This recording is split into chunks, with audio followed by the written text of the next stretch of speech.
Hello everyone, Fanta here, you're watching FANTAVISION, and today they just released the new update for Mario Maker 2. The long-awaited update that I have been looking forward to since launch, and I actually thought would be in the game at launch, because originally Super Mario Maker 2 was not even planned to have multiplayer with friends because of some leaderboard issue. I don't quite understand the different things that Nintendo does that literally nobody wants. I mean, the whole no cloud saves for Splatoon 2 doesn't make any sense because billions of other multiplayer games out there have already had cloud saves and been just fine with no cheating.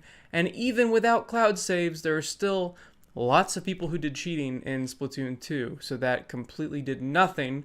There's not going to be cloud saves in Animal Crossing because of cheating, which is stupid because you should be able to do whatever you want with your game. Anyway, I'm getting ahead of myself here.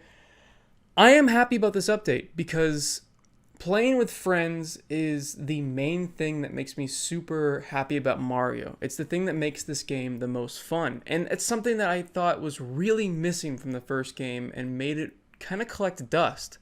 I had fun with it, but at the same time, I wanted to be able to play with friends, and now we finally have it. So what does this mean? It means you can play co-op through levels of up to 4 people, or you can do versus mode with up to 4 people. And because you can play with friends now, which is what I've been wanting to do with this game since day one, you can play with viewers. So it'll be really fun to play with a lot of you guys on this game. If you have it, just add me to your friends list. I'll give you the friend code in the stream because I've got like 90 friend requests and my friends list on Switch is full, so I'm gonna have to delete a bunch of people I haven't played with in forever.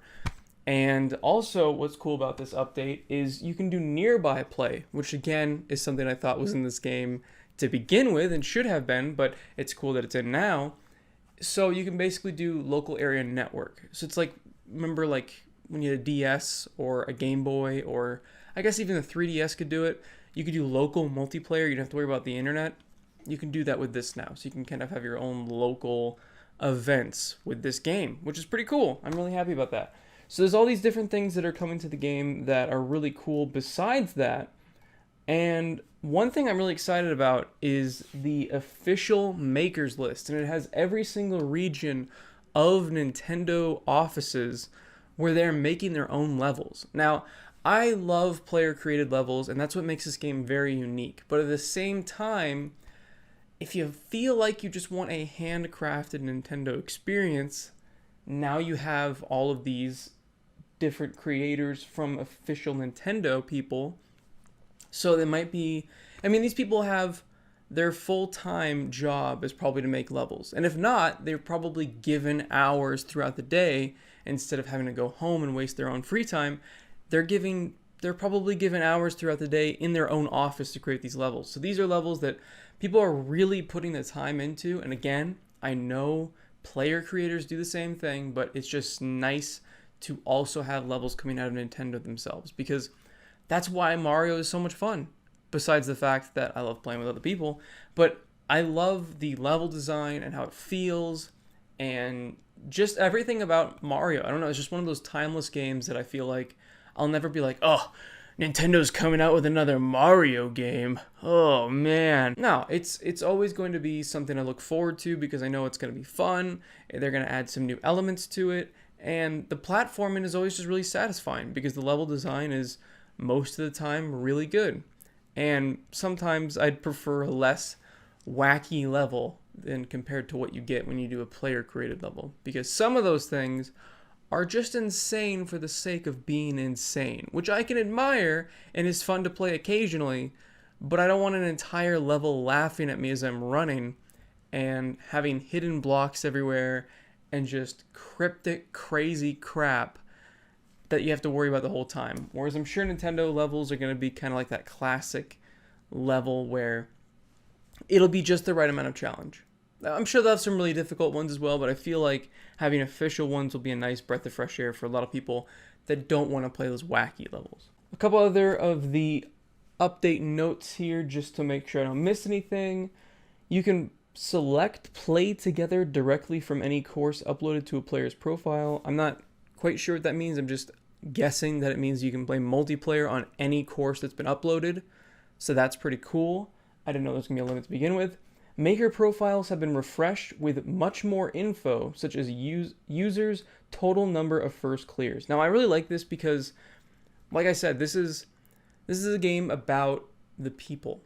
You know, it's about the people in it. And it's really cool to compare your stats to other people's, play with your friends, see how they're doing on levels, see what levels they've beaten.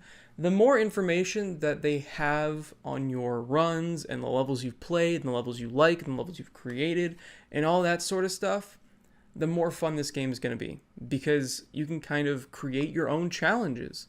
You know, I mean, they've got their own kind of single player thing in this if you want to play that, which is a lot of fun. I highly recommend it.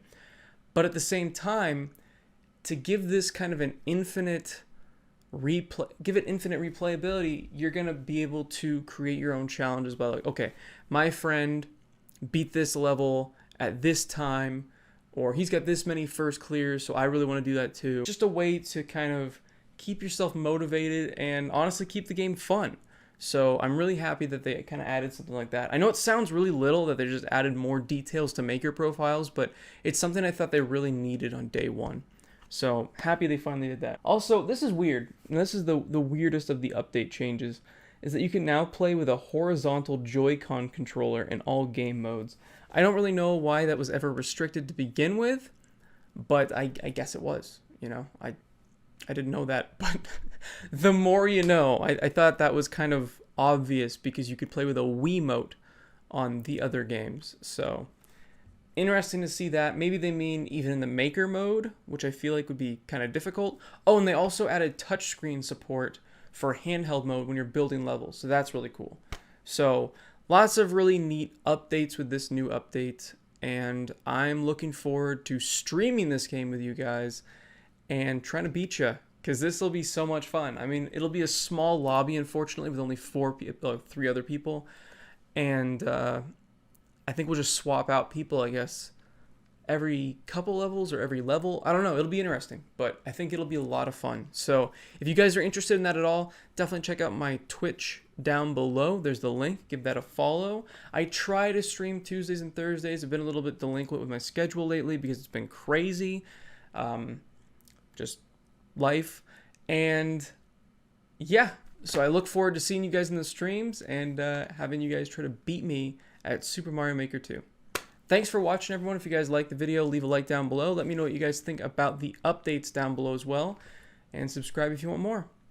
And as always, have a fantastic day. See you guys.